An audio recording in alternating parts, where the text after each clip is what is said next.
great pleasure and honor for me to moderate this session about peace building, technology, and the future of warfare. We will listen to three distinguished speakers, and afterward they will get the opportunity to discuss together.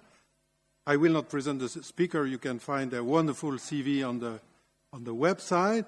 And immediately I invite Dr. Antonio MISSIROLI, Deputy Secretary General of NATO, to take the floor. Please. Thank you, Dominique. Assistant Secretary General, not Deputy Secretary General.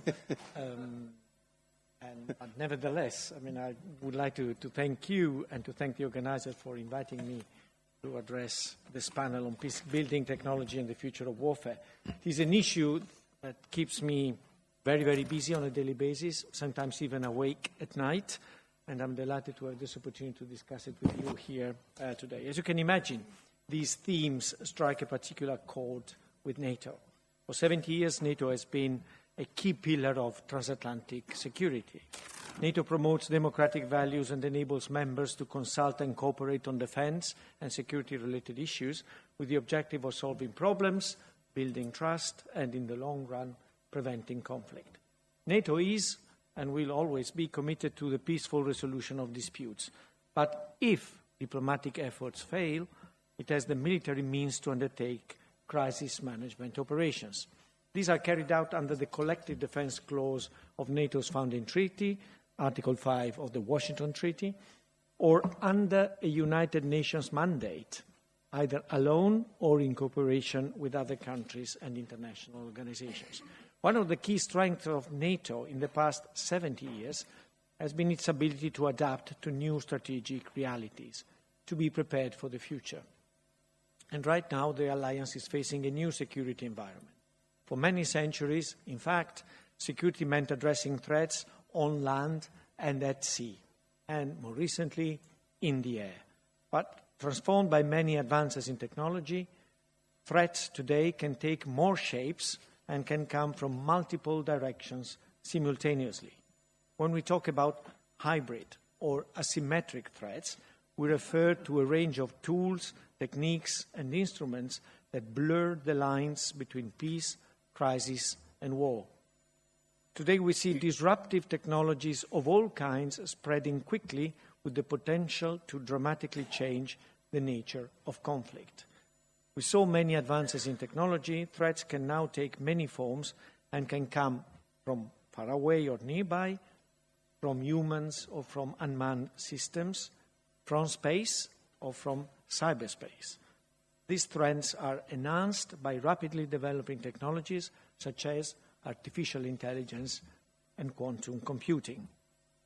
Today, machines or algorithms can outperform humans in certain respects. And this is a new reality. You may remember when Garry Kasparov was beaten 20 years ago by IBM Deep Blue machine, and 2 years ago, two of the most experienced Go players in China were beaten by Google's DeepMind. And Go, believe you me, is even more complex than chess. We must learn and adapt our thinking and our planning to the realities we face. We know that we cannot tackle tomorrow's threats with today's tools. And with AI enabling advances in knowledge mining and autonomous systems, there is clearly significant potential for supporting and enhancing decision-making, both military and political. Likewise, new technologies can considerably augment defense capabilities. Now, let me dig a deeper into this with a few personal considerations before moving on to what NATO does in these fields. Most of the emerging and disruptive technologies we are talking about are being developed in the private sector. They originate from an ecosystem that is fundamentally different from the traditional defense industrial and technological model, and they are characterized by an extremely short time to markets. This is also to say that states tend to have much less control over them than they used to have on other technologies in the past. Take nuclear technologies.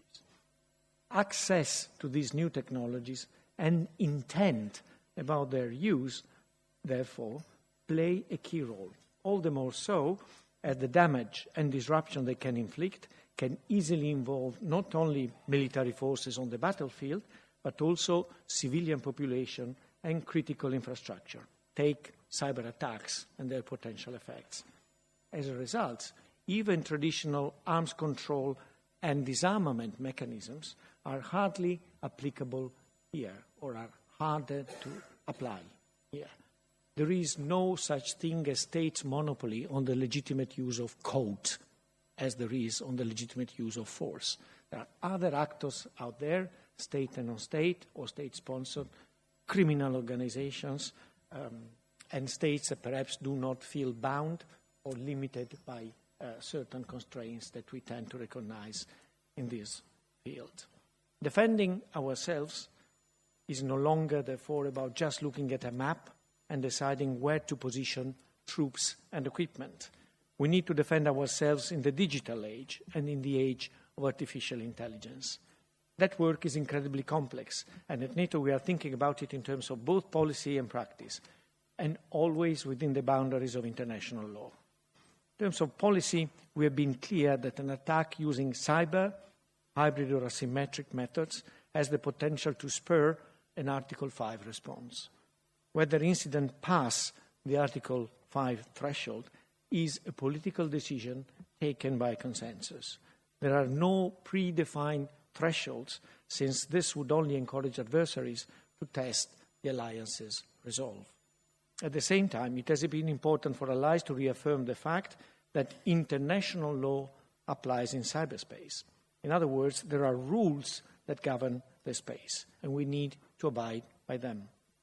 We also recognize that modern warfare is moving to new domains. This is why in 2016, NATO leaders designated cyberspace as a military domain in its own right, alongside land, sea, and air. And this means that now cyber is a core part of our operations, military operations, with the goal of operating as effectively in cyberspace as we do in other domains. Allies have been clear that this changes nothing in terms of NATO's defensive mandate, main defensive mandate. There are no plans to develop any offensive NATO-owned capabilities. NATO promotes a rules-based approach to cyberspace anchored in international law, norms of responsible state behavior, as well as transparency. On the practical side, NATO continues to study, adapt, and integrate new technologies to better protect our allies and boost our resilience. NATO Strategic Command, located in Norfolk, in Virginia, Allied Command Transformation, is leading NATO's work on innovation and disruptive technologies, big data, artificial intelligence, and robotics. NATO's Communications and Information Agency, NCIA, acquires, deploys, and defends our communications systems. They are on the front lines against the cyber attacks and in the prevention of future debilitating attacks. To achieve this objective, in the last 3 years, NCIA announced business opportunities for over 3 billion euros to future-proof networks and upgrade NATO-relevant systems. An additional 1.4 billion euro worth of investments was announced recently. And in my division, the division I have the honor to lead, the Emerging Security Challenges Division, we are currently establishing a new innovation unit with the goal of leveraging new technologies and to drive coherence and innovation across the alliance. Work on establishing a cyberspace operations center in Mons, near Brussels, is in full swing. The center will help integrate cyber aspects into NATO planning and operations at all levels. In parallel, over 200 NATO experts are handling incidents, which happen on a daily basis, and providing analysis every day as part of securing our networks. We are also focused on capabilities and technologies to fight terrorism. We have seen ISIS use weaponized drones to carry out deadly attacks. Drone technologies are becoming affordable and easily accessible, off the shelf, so to speak, to non-state actors. And so one area that NATO currently focuses on is how to counter the misuse of new technologies by terrorists. Artificial intelligence-related technologies are also becoming increasingly important to improve our response to natural disasters. For instance, at the disaster response exercise last year in Serbia, NATO successfully tested disaster relief tools powered by artificial intelligence. We had drones flying over the site where the disaster occurred or was simulated. They sent the collected information to other machines to process the images in order to increase situational awareness and in order also to identify potential victims on the ground at record speed. Ladies and gentlemen, in conclusion, let me reiterate that technological advances provide challenges as well as opportunities. They have and will have an impact on how we promote peace, deal with conflict, and operate in new domains. And it is essential that we all understand in a correct and timely manner what implications new technologies may have for collective security as well as human security. In many respects, we are in between two industrial revolutions, between ICT revolution and AI and quantum computing revolutions. And as a famous American futurologist, if any such profession exists, Roy Amara, famously observed, we tend to overestimate the short-term effects of a new technology and to underestimate their effects in the longer term. And I think the task is there for us to keep reflecting on all these issues, and I look forward to our conversation this afternoon. Thank you.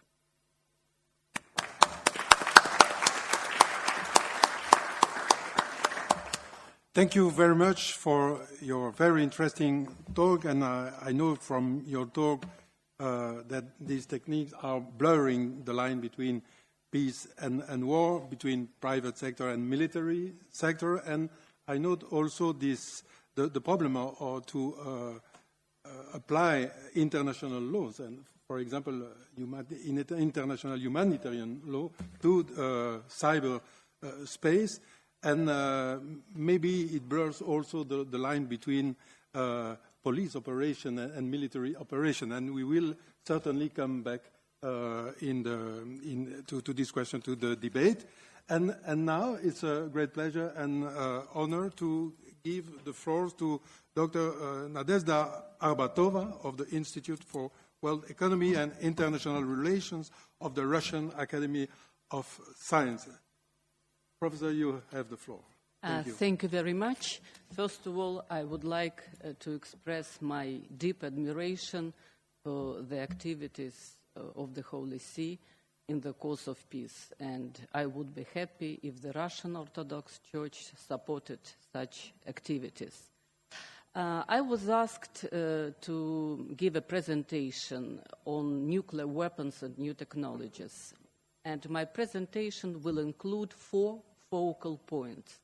First, nuclear weapons and strategic stability, new technologies and nuclear weapons, new technologies and arms control regime, and the question of trust in the Russia-West relations, first and foremost in the Russia-US relations. Let me start with the first focal point.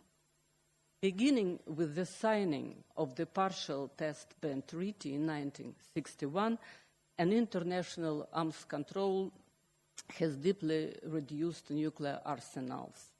And in 1990, when the United States and the USSR were finalizing the START I, they agreed on the concept of strategic stability. It was defined in terms of removing incentives for either side to launch a first nuclear strike. And this concept of strategic stability has established a framework for the world nuclear order, the crux of which is still the Russia-US strategic relations. However, strategic stability nowadays is contradictory. On the one hand, arms control has reduced nuclear arsenals. On the other hand, according to assessments of some experts, the aggregated destructive power of the world nuclear arsenals, 90% of which is related to Russia and the United States, after the reductions, is 70,000 as large as the destructive power of the Hiroshima bomb. Just imagine, 70,000 Hiroshima bombs. Despite the insane claims of some experts that a nuclear war can be won, the frightening reality of our days is that humanity would be doomed to disappear in the event of a nuclear catastrophe. The aggregate destructive power of nuclear weapons is such that the impact of new technologies and weapon systems on the strategic balance may be quite marginal, not a revolutionary factor. Undoubtedly, new technologies should be given serious attention, but their significance should not be exaggerated. I fully agree with Antonia. After all, the history of armaments is a history of new technologies, and the same applies to the world order. Revolutionary changes will not occur as a result of new technologies. Nuclear weapons and the threat of a nuclear conflict between US and Russia or US and China in the context of the emerging escalation lines must remain the focus of politicians and strategic community. That is one of my main conclusions. Now about new technologies. There exist many definitions, many classifications of new weapon systems and military technologies. I single out 4 categories of such systems: high-precision, long-range conventional weapons, including hypersonic weapons, autonomous weapon systems, space weapons, and means of cyber warfare. The destructive potential of high-precision, long-range weapons was mostly vividly demonstrated in Yugoslavia in 1999, in Iraq in 2003, in Libya in 2011, and Syria at present. The new generation of such systems is represented by hypersonic long-range weapons. And I know that many people experience just horror at the mere mention of hypersonic weapons. However, the first world's hypersonic weapon, V2, the German V2, the so-called Vengeance weapon, appeared in 1944 during the Second World War. Any ballistic missile with a range in excess of a few hundred kilometers is a hypersonic weapon. Nowadays, we are speaking about new types of hypersonic weapons, hypersonic glide vehicles, and hypersonic cruise missiles, either of which could be armed with nuclear or conventional warheads. Their noble quality is flying in the atmosphere with variable trajectory, which makes them hard to track by radars or intercept by defense missiles. I agree with those experts, military experts, who say that these new weapons are useless and they can be defined as weapons in search of mission, because equipping hypersonic systems with nuclear warheads does not make much sense, since existing nuclear ballistic missiles can deliver a devastating strike. The argument that hypersonic systems can easily overcome ballistic missile defense does not hold water, because presently there is no ballistic missile defense system capable of countering a massive nuclear missile attack. Theoretically, high-precision, long-range conventional weapons could radically undercut strategic stability only if their speed and accuracy would allow to deliver a disarming strike with conventional means and put the enemy in a dilemma: use the surviving nuclear forces and receive a nuclear retaliation or surrender. However, it is hardly likely that hypersonic system would have a combination of affordable cost, quantity, accuracy, and immunity to countermeasures to provide such conventional disarming strike capability. Autonomous weapons system, or little autonomous weapons systems, or killer robots, combine artificial intelligence and drone technology. Such device, it's a definition, a weapon system that, once activated, can select and engage targets without further intervention by a human operator. Such systems, like Navy's Aegis air defense system, Israel's anti-radar drones, have already been put to military use, and many other such munitions are now being developed in different countries, including undersea drones. The deployment of full-scale autonomous offensive weapon systems poses numerous challenges to international security. If not properly programmed or used, artificial intelligence systems could misinform human decisions and action. But if it is used in CQ-BY system, command, control, communications, and intelligence system, it might automatically trigger the launch of intercontinental ballistic missiles in response to a false alarm or due to computers' malfunction. So in my view, it would be the ultimate insanity to entrust the future of humanity to the artificial intelligence. Space weapons. According to one of several definitions, space weapons is a weapon which is a space object in orbit or which is designed to destroy space objects. In the 60s, 70s, and 80s, militarization of outer space went more intensively than now. But what has really changed in comparison with the past, it is importance of outer space for the social, economic, and military activities of mankind. From this point of view, space weapons no doubt pose challenges to strategic stability. States have already discussed a full-scale ban treaty, but without any tangible result, because it won't be sufficient to ban introduction of space objects. The full-scale treaty would require banning, testing, and deploying ground, sea, and air-based weapons capable of striking space targets. However, it doesn't mean that we should not do nothing. The real near-term issue is prohibiting systems capable of destroying satellites designed for early warning of missile attack.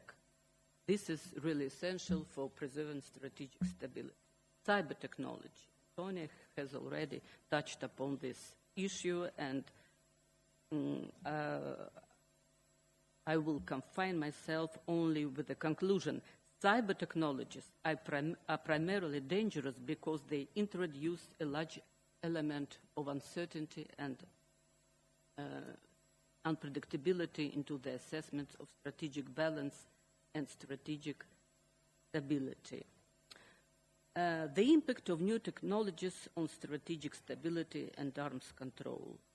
Summing up, we can conclude that the impact of new technologies on strategic stability will be much less than that of deployment of ballistic missiles in the 50s or introduction of MIRV, multiple independently targetable reentry vehicles, let alone the shock from the creation of nuclear weapons.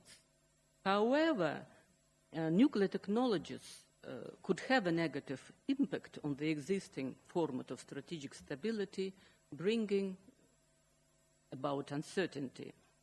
They do not replace nuclear weapons, but they might make nuclear escalation more likely. What is certain is that new technologies have already affected nuclear arms control regimes, since they divert attention from nuclear issues to these new weapon systems. And besides, new technologies confuse the well-developed methods of arms control and encourage neophytes to discard them in favor of some unrealistic surrogates. Looking back in time, we cannot but recognize that there were new technologies like SDI, MIRF, and now they also posed a lot of challenges to the international community, but because of a giant exercise of political will and professional efforts, we succeeded in resolving these problems. Today, the situation is completely different, and this political will is badly lacking in the capitals of the great powers. I would say that the end of bipolarity had a very paradoxical impact on nuclear issues. On the one hand, it removed the threat of the global nuclear conflict.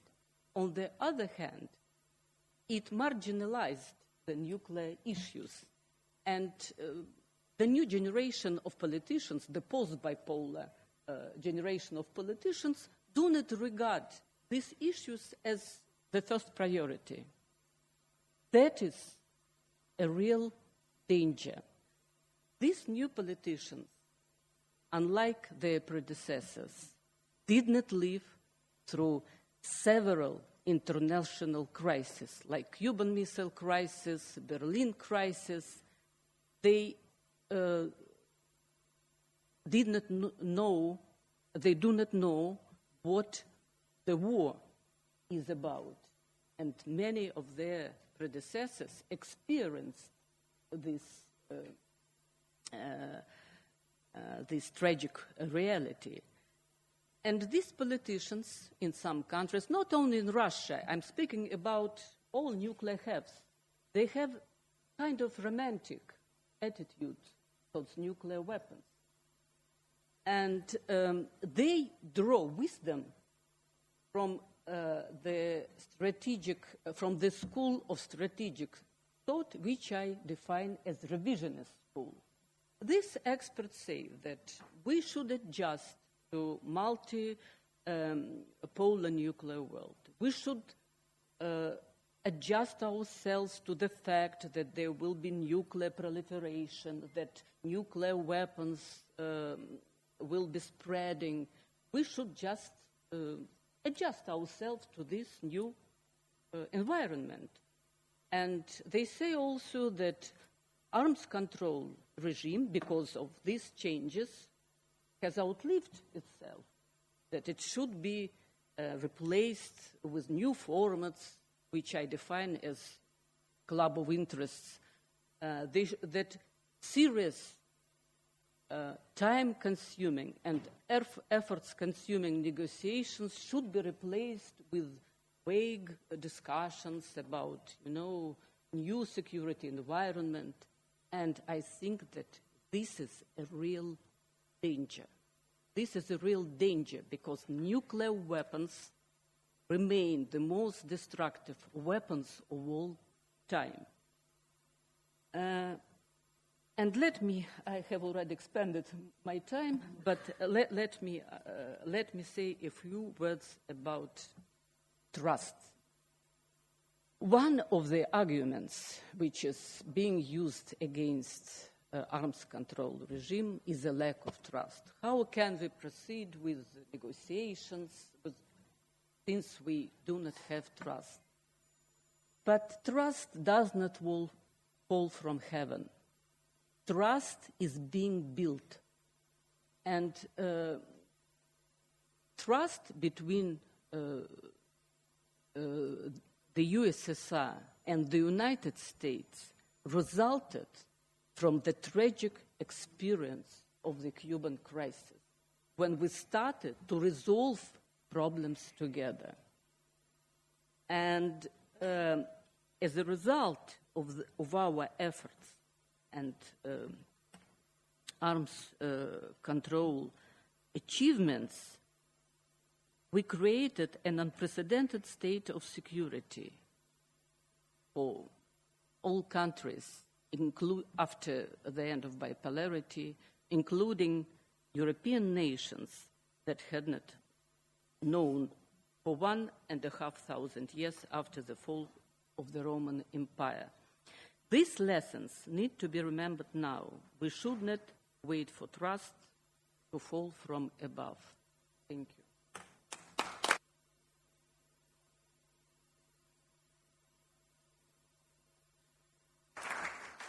Thank you very much, Dr. ARBATOVA, for this very, very interesting talk. And I think it addressed the problem, and we will come back to this question of the strategic stability in the context of new weapons and artificial intelligence weapons. And also it addressed the problem of uncertainty and unpredictability introduced by AI, by cyber technology, and it addressed also the question of responsibility in this context. And also I highlight the problem you mentioned about the danger to marginalize nuclear weapons. And also, finally, this very important question, if we want to build an ethics of fraternity of the common home, this question of trust, how to build trust in this new context. Thank you very much.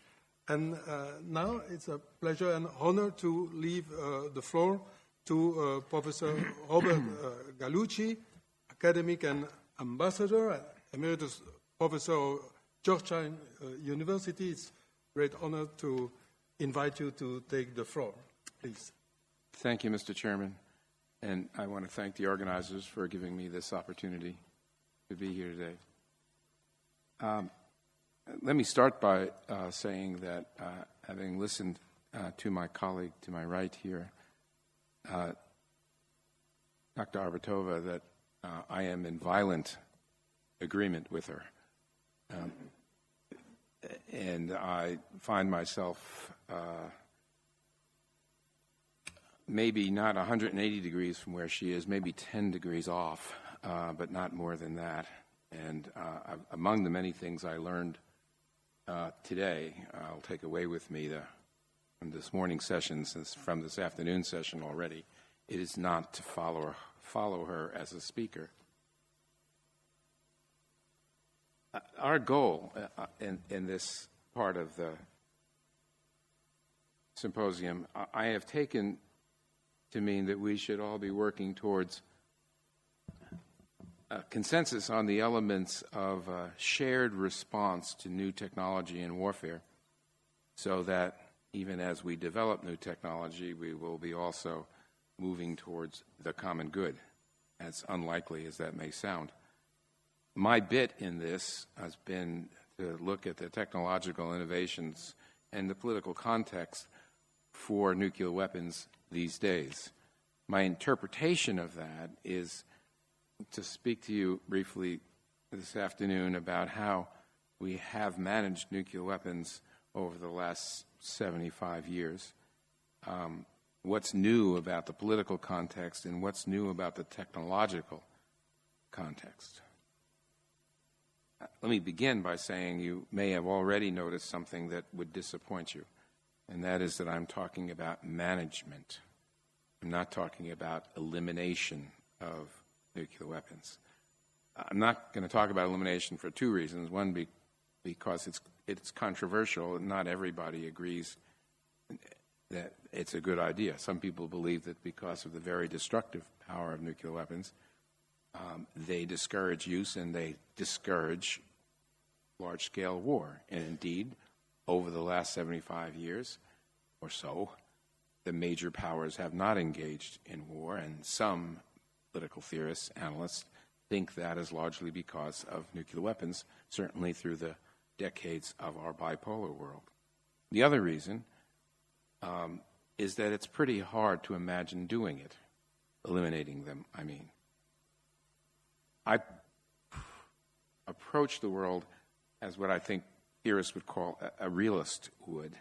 That is to say, the reality that our world is one of nation-states that operate in what has been called by Hobbes and others a state of nature, a self-help system. And the key to understanding the dynamic with nuclear weapons and security of states is the classic security dilemma defined by Hurd some time ago. And it is simply that governments charged with the security of their people will acquire the best weapons they can in very large numbers, and other states will do the same in response. And at the end of the day, exactly what we do not want happens. There's a reduction in the common good, not an increase in the common good. So the security dilemma is the reality of international politics, at least as many so-called realists see it. But we have had 50 years of managing nuclear weapons that produced a fairly positive result, which is to say they have not been used over those 50 years. You could say the common good resulted. It's been an uneven history, as my colleague pointed out, but since Nagasaki, there hasn't been a detonation of a nuclear weapon in anger. These weapons have grown in extraordinary ways in numbers and in their yields. If you took a look just sort of en passant here at America's arsenal right now, which is not wildly different than the Russian arsenal, the American arsenal, the sort of median yield of an American nuclear weapon, if you took ICBMs, submarine-launched ballistic missiles, gravity bombs, air-launched cruise missiles, the 4 delivery systems, they average around 200 to 500 kilotons. That's 200 to 500,000 tons of TNT equivalent. That's an order of magnitude 10 times greater than the Hiroshima or Nagasaki bomb. That's a lot. Right?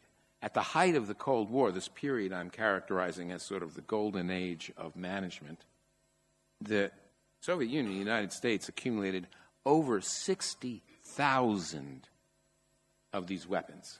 Over 60,000.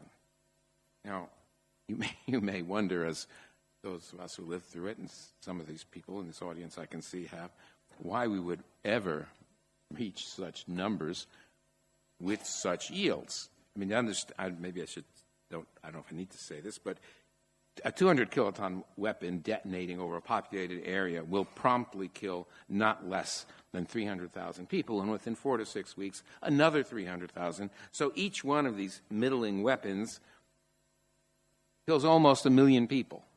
Right? So we acquire 60,000 of them. The security dilemma certainly explains part of that. But also the thing to remember is that, as my colleague pointed out, we didn't have a defense against the V2 in 1945, and in 2019 we don't have a defense against an ICBM launched by any sophisticated power. We are defenseless. So that if you're defenseless against the kinds of weapons we have both described, what are you relying on for your security? Deterrence. Deterrence means you are promising your potential enemy that you will retaliate after you are dead. Right? That's what all our governments are telling us. After you're dead, we'll make them sorry. Now, the problem is, with the security dilemma, everybody builds up, and the measure of how secure you are isn't just an absolute number. It's a question. How much of your retaliatory capability can your potential enemy destroy? Can that potential enemy take away your retaliatory capability? This is not 2 scorpions in a bottle and they both sting each other. This is survivable second strike capability, is what the strategists call it. And that leads to 60,000 nuclear weapons, as everybody wants to build more, because the other side is building more, may destroy ours, we won't have retaliation. That's our only means of security. There's no defense out there. There's no defense. There's just this. Now, there was lots of good news, relatively, during this period. The Cuban Missile Crisis. You wouldn't say the Cuban Missile Crisis was good news, except it didn't result in nuclear war, so it was good news. We managed a crisis. Did we have near launches as a result of accidents? Yes, we did. Is that good news? Yeah, they were near launches. We didn't launch, right? So we managed accidents. We managed a Cold War environment, a bipolar world, for decades and decades. We also negotiated a rather neat suite of arms control and disarmament agreements, the SALT Treaty, SALT 1, SALT 2, then START 1, START 2. As recently as 10 years ago, New START. Right? Each one of these reduced levels of weapons. Moreover, when the political environment changed, we reduced our inventories to a tenth of what they were. If you took right now, roughly speaking, if you counted up individual strategic and tactical nuclear weapons in Russia and the United States, they'd be about 6,000-ish. So that's about a tenth of what they were in the early 1980s. So this is what I mean by 50 years of successful management. But that, ladies and gentlemen, is the end of the good news. For the last 20 years, both technology and politics have been going in the wrong direction. If you want to achieve the common good, as we say we're about in this symposium, you have to change what we're doing. We can't keep doing what we're doing now. The political situation began to deteriorate over the last 20 years. The salience of nuclear weapons in the security environment increased. I liked my colleagues' comment about how there's a certain positive mystique about nuclear weapons, which is absurd, absolutely absurd if you think of the mega deaths we're talking about, but it's there nevertheless. The salience of nuclear weapons has increased in the national security planning of both Russia and the United States. China's going to get a pass. Too complicated right now. But in Russia and in the United States. Russia ended a policy which the United States never adopted of no first use of nuclear weapons. That's a good standard. We will not be the first to use nuclear weapons. And that had been a Russian policy for decades. They ended that when they looked at the disappearance of the Warsaw Pact, the disappearance of the Soviet Union, and they looked at the conventional force balance and decided it was asymmetrically against them, and so they needed nuclear weapons, just as NATO had decided 30 years earlier it needed nuclear weapons to bridge from conventional weapons to strategic nuclear weapons. What's wrong with that? What's wrong with that, as an innovation, grabbing for tactical nuclear weapons, is that the nuclear threshold is lowered. Right? All of a sudden, we're going to deal with a conventional conflict that gets out of hand by the first use of nuclear weapons. Indeed, the Russians, in some of the literature, used a phrase which was, I can tell you, in American strategic circles, caught on, very catchy. The Russians said, "We will escalate to de-escalate." That's precisely what we feared. What was the United States doing while the Russians were rediscovering nuclear weapons? Well, first thing we did was we walked out of the ABM Treaty.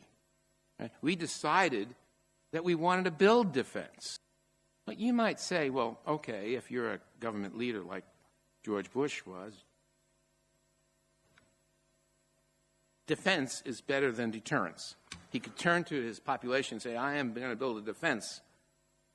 The problem with defense in a world where defense doesn't work particularly and technology is unevenly distributed is that our defense for our security, if we had one, would deny a potential enemy their deterrence, their source of security, because we would be defending against a possible retaliation, and Russia could not. Russia was not pleased that we pulled out of the ABM Treaty.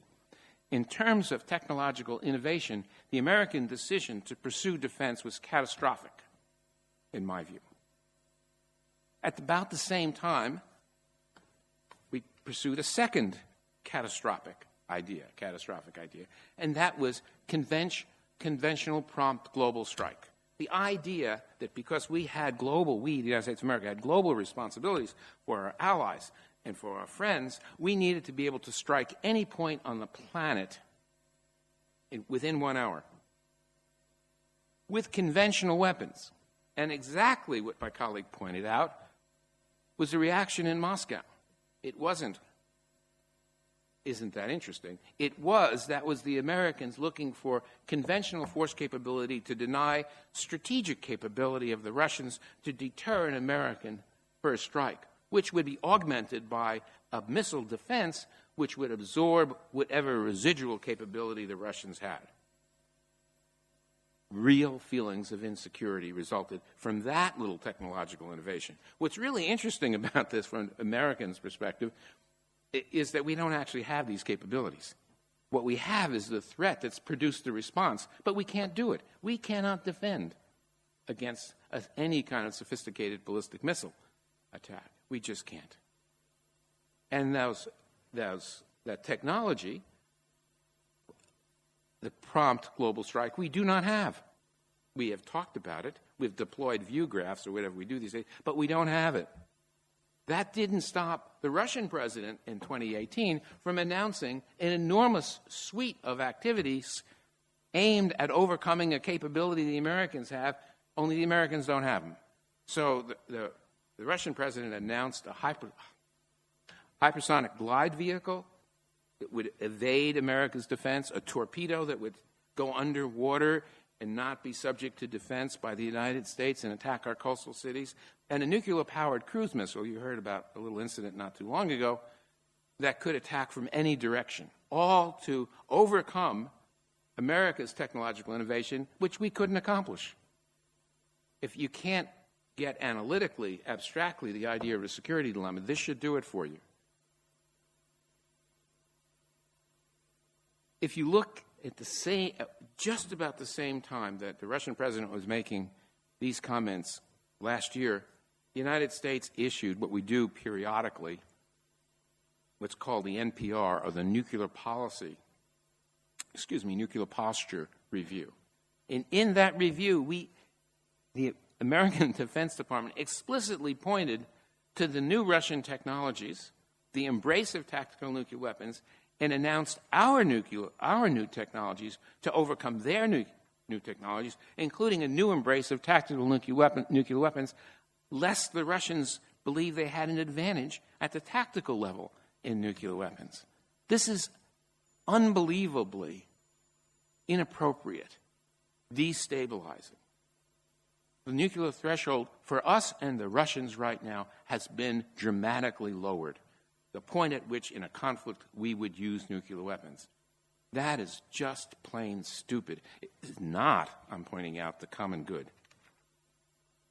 At the same time this is going on, you've heard both my colleagues talk about cyber and about, we call it ASAT, anti-satellite warfare.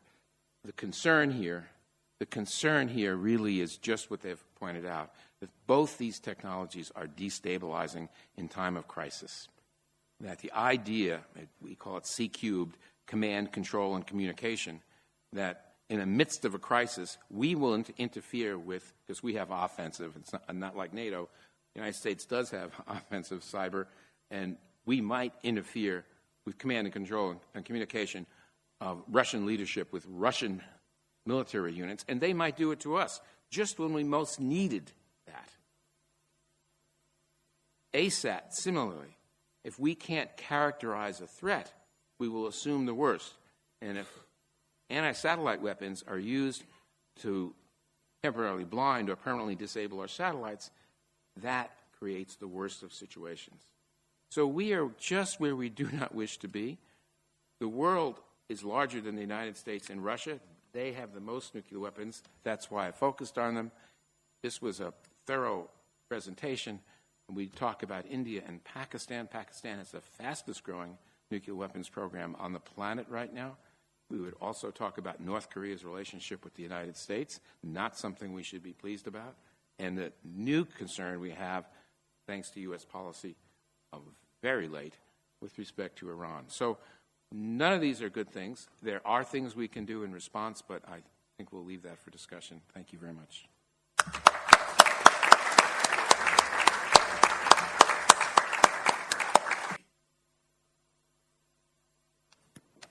I almost find myself speechless, but probably not. You call yourself a realist, but as I... What? Can you hear me? Oh, it's me. I can hear you. I just couldn't find you. I'm sorry. My name is Jody Williams. I am the chair of the Nobel Women's Initiative, and I was the founding chair of the landmine campaign, which successfully banned landmines. You call yourself a realist, and I understand that point of view. But as you were describing the situation now, it sounds like insanity. And it raises a question, or raises a feeling I have always had, is that somehow the militaries of the world believe that they are completely separate from the common good. And when you were describing this current situation, you did not sound pleased. And then I wondered, why don't people like you work to change it? And I'm serious. If you cannot envision a world free of nuclear weapons, you will never see it. But if you believe that it will cause, catastrophe, why not work to reduce it at least? I don't know that I can adequately answer your question. I will say that I spent over 20 years in government in the United States and then went into the university. Over those years, all of it was spent on political military issues, conventional war, but most of it was spent on nuclear weapons issues. And most of that was spent on arms control, disarmament activity. So if you look inside of the U.S. government, I don't know other governments as well, but if you look inside the U.S. government, at least prior to the current government, about which I know very little, you will find a pretty wide range of views.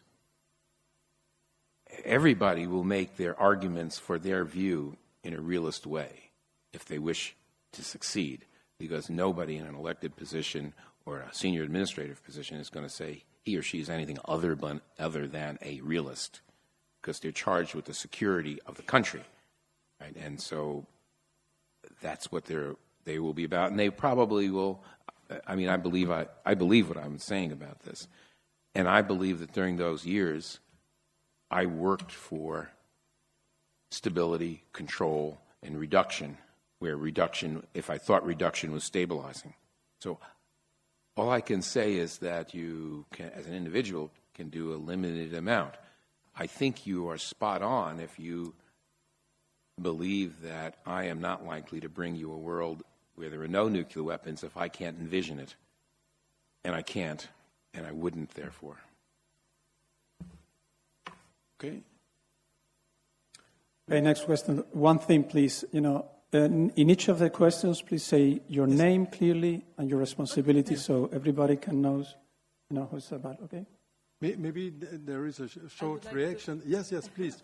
And then I would like to add a few words, because I also define myself as a realist or traditionalist, and I think that there exist three schools of strategic thought: traditionalist, idealistic, and revisionist. And idealistic school is very nice. I would like to be idealistic if I'm not a realist.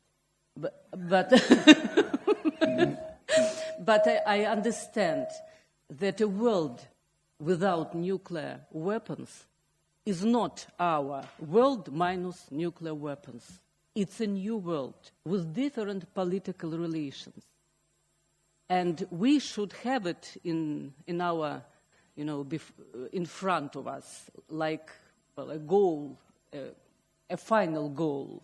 And we should move, but only realists could make a real progress towards this shining shine.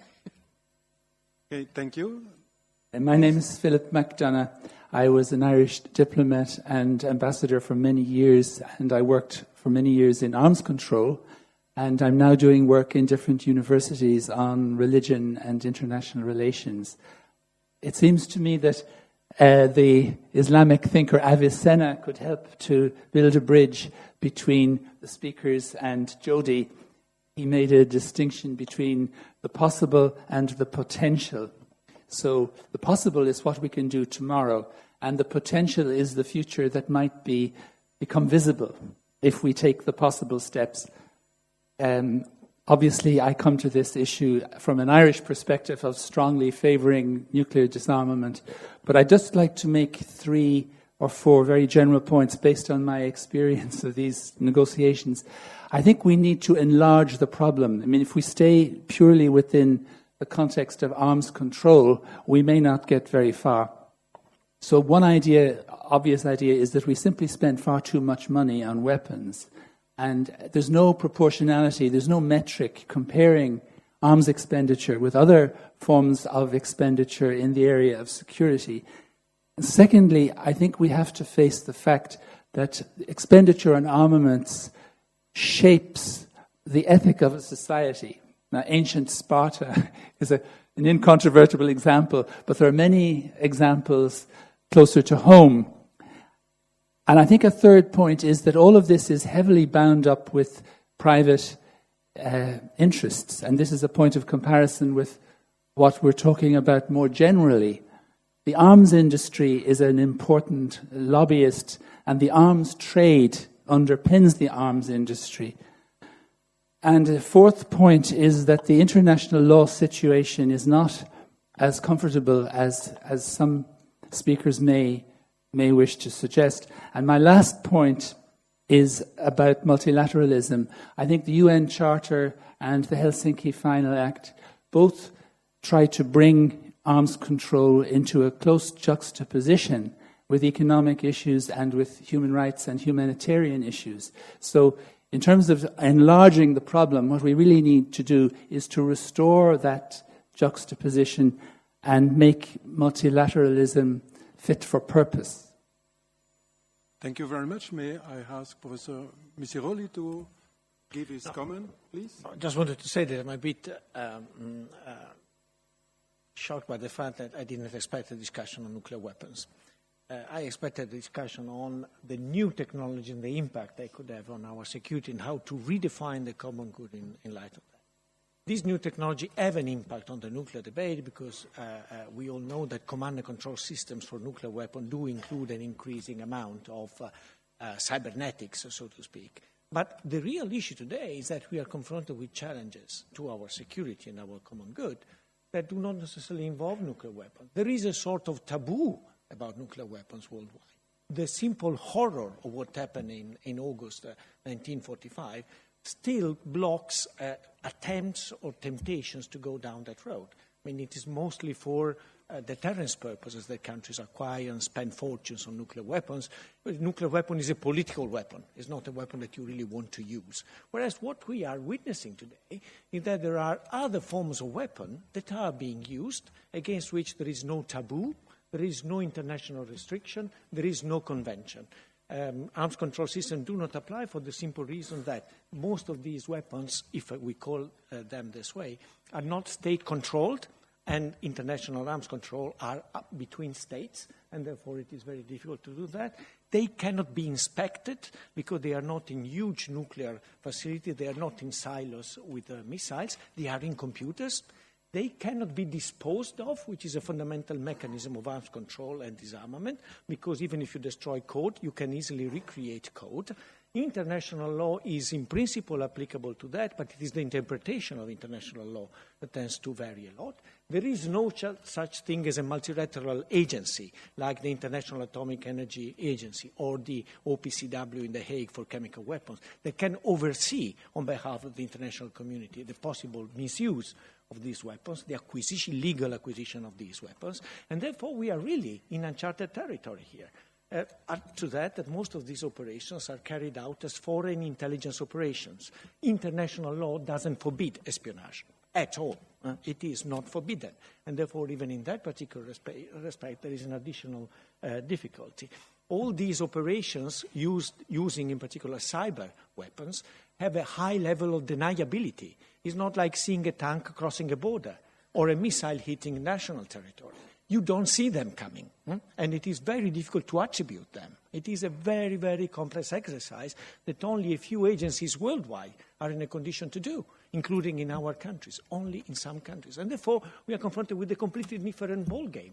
And I think we have probably to consider that. These operations are low cost and high impact, and we are not prepared to face them. So sorry I think that perhaps the definition of common good would be about limiting not the weapons, but the targets. And I think that is the conversation we should have. For humanitarian purposes, for commercial purposes, if you like, we should be able to limit the targets of these attacks and not the weapons in themselves, because that is probably mission impossible. Sorry for this. Thank you. Okay, we have 2 more questions. We have only 8 minutes left. One is over there, and the other one over there, okay? Because we have to give time also for the replies. I would thank you to the distinguished panel for the enlightening overview of the nuclear situation as it is now. My name is Dan Nikita. I work in the European Parliament, but I think what's relevant for this conversation is I used to work in the Institute of War and Peace with Professor Kenneth Waltz and Robert Jervis, so I'm fairly familiar with the conversation. I want to pose a question that goes beyond nukes and the nuclear discussion, especially to Dr. ARBATOVA, but also maybe Dr. MISSIROLI can give a NATO perspective on this. And that is, we're talking about ethics, and we're talking about a very complex world where the discussion on nuclear weapons is beyond the strategical environment. Everything that has to deal with warfare is multivariate. And you were right to focus on the variables that are very important for maintaining the strategic balance, which is trust and, of course, perception. And these are very important, and they take a lot of time to build. Now, we're talking about artificial intelligence, about new technologies, and about trust and perception.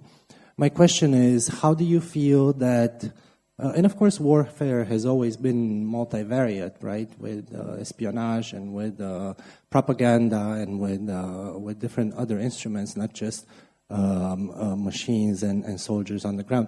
How do you feel about this current of the spread of fake news and of misinformation in basically the global context, and how is that affecting trust, enabled and multiplied by novel technologies, by artificial intelligence?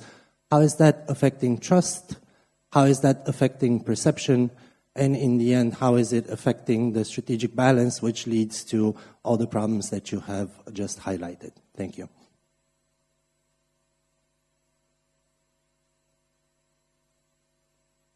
Of course, fake news, it's a very bad phenomenon nowadays. But we cannot explain this unpleasant reality by new technologies. Well, the problem goes far beyond the topic of our panel. It's not about nuclear weapons, it's not about new technologies. It's about diverging views of Russia and the West, of Russia and NATO, on two main issues: the acceptable foundations for European security. We have very different perceptions, and second, rivalry in the post-Soviet space. Here, I see the problem of fake news, of very bad relations between Russia and the West. And I expected that somebody would ask me, why Russia likes nuclear weapons? Why nuclear weapons are so important for Russia? And again, it goes beyond nuclear weapons, because nuclear weapons, together with Russia's permanent seat in the Security Council, UN Security Council, is one of the attributes of its great power status, which is very important for Russia after the decade of very painful experience, after the collapse of the USSR. So new technologies, fake news, bragging about new technology, about new system weapons, are not the substance of our problems today. The problems are much deeper. Okay, before that question, it seems to be one on this side, so only two questions. Please, very quick. I'm sorry. Probably we have later the groups in which, if there are more questions, whatever you can address that in the working groups after the coffee break. But please, we have to stick into the time. So we go first here, and then the last one over there, okay? So please be very brief in raising the question, okay? Thank you very much, Mr. I think the basic problem which has been addressed is a symmetry between defending a complex system and attacking it and rendering it dysfunctional. And on average, if you look at it, there's often a factor up of 1,000 that it's easier and cheaper to destroy complex systems than to defend them. And I think both threats that have been mentioned, the cyber and other new forms of warfare, and this very elaborate description of the destabilization of the nuclear realm, I think both point in a direction which we do not focus enough on, and this is how to use modern technology for stabilizing these problems. Because we have two camps, one are the peaceniks that don't want to hear about technology and weapons, and the other camp are those who are the hawks. And I think groups like ours here should really engage much more in bringing technical expertise to this issue of stabilization. Okay. Do you want to... Who wants here? Maybe the last question and global reaction. Having worked for 3 different governments, their military departments, the DOD in Washington, the German Bundeswehr and the South African, as an outside advisor, I have my own opinion on how realistic they were and are. And coming to the point, why is this debate taking place at Vatican? My name is Roland Schatz. Why are we raising this debate here? And knowing that it was the Pope who had little influence on the Cuban crisis, how about if Martin Polmer and the other guys on the Interfaith Initiative who have already decided to get invested in the SDGs, and we have SDG 16 peace as well as SDG 17 partnership, how about if the faith communities together pitch that they would put 0.1% or even less of the current military budget into non-weapon solutions in case all these governments join what their leaders have already agreed on 5 years ago by standing up and making the SDGs a reality for their governments. Otherwise, I don't see the point why you have a prime minister or the president when the military guys can do whatever they want, in contrast to what the heads of states have agreed on. Okay, we have to stick to the schedule then. Short reaction to both questions. Dr. MISSIROLI, please. Just telegraphically, I think that the reality we are confronted with is one in which, I think you're right, the attack side is on the advantage. In American football, each team has 2 teams, attack and defense, offense and defense. In cyberspace in particular, the offense team is at a structural advantage. And therefore, the task for us is basically risk mitigation, is building resilience into our systems to this effect. The attackers have the advantage of time. They can attack whenever they like, and we are not going to see it. We will realize that only later on. They have the advantage of space. The attack surface is infinite, and it is very difficult to predict where the attack could get to us. And of course, as I said, deniability is the name of the game. It's very difficult to track down the attackers. The attackers can cover their tracks. And therefore, in this particular respect, we play a defensive game. We have to play it well. We have to stick to our values, I think. We should not do tit for tat. We should not aim at parrying the capabilities of the other side, but you have to be prepared. And I think that raising awareness and preparedness is key to our success in this field. Thank you. And the answer, reaction to the second question? You want? It was not a question. Or comment, reaction to this comment? Rhetorical. Yes. I'd like to respond. Okay. Just briefly on the question of possibilities versus potential. And there are four guys. We know them in the United States as the four horsemen: Kissinger, Perry, Schultz, and Nunn. And they wrote twice in fate. There's two secretaries of state and secretary of defense in that group. They wrote twice about the virtues of elimination of nuclear weapons, and I've interviewed them. They're quite clear why. If we want a world with no more than the 9 nuclear weapon states we have now, we can't embrace nuclear weapons forever. They will spread. So we must have as a goal, even if it's a potential goal, elimination. And that is not hard for even me with limited vision to see. About offense, defense, there's something called an offense-defense cost exchange ratio, which you probably are familiar with. And it's bad news for defense, good news for deterrence, and that is that an increment of offense for nuclear weapons, certainly, is way cheaper than an increment of defense. So when someone puts up a defense, overcoming it is inexpensive, and it makes putting up a defense look pretty silly. Right? Not silly enough, apparently, but it does. So I think your point is well taken. Okay, thank you very much. I have to thank you for this very interesting talk, a provocative talk. It was a real debate. Thank you, and thank you also to the audience for the reaction. And now I leave the floor to the organizer. Thank you, Professor Dominic. Please.